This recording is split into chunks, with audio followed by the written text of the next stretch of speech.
ചൂടുകാല Kothamangalam sub ട്രഷറിയിൽ സേവനമനുഷ്ഠിച്ച ജീവനക്കാർക്ക് യാത്രയയപ്പ് നൽകി സഹപ്രവർത്തകർ. കോതമംഗലം സബ് ട്രഷറിയുടെ തുടക്കകാലം മുതൽ 1975 പാർട്ട് ടൈം സ്വീപ്പറായി നിയമിതയായതാണ് ത്രേസ്യ. 49 വർഷം സേവനമനുഷ്ഠിച്ച ത്രേസ്യയെ ട്രഷറി ജീവനക്കാരും മുൻ ജീവനക്കാരും ഉപഹാരം നൽകി ആദരിച്ചു. കോതമംഗലം സബ് ട്രഷറിയിൽ 1975 മുതൽ പാർട്ട് ടൈം സ്വീപ്പറായിരുന്ന PA ത്രേസ്യയ്ക്കാണ് ട്രഷറി ജീവനക്കാരുടെയും മുൻ ജീവനക്കാരുടെയും സാന്നിധ്യത്തിൽ യാത്രയയപ്പ് നൽകിയത്. റെക്കോർഡ് സർവീസ് പൂർത്തിയാക്കിയ അപൂർവം ജീവനക്കാരിയാണ് ത്രേസ്യ.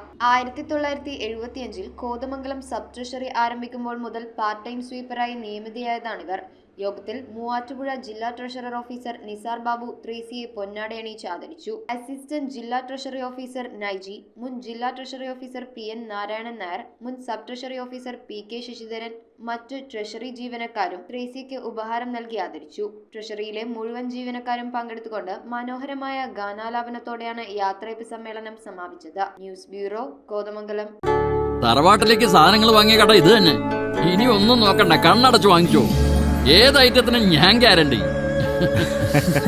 ചേന്നാട്, തലമുറകൾ കൈമാറുന്ന വിശ്വാസം. ചേന്നാട് ഇലക്ട്രിക്കൽസ്, തോപ്പുംപടി, കൊച്ചിൻ 5.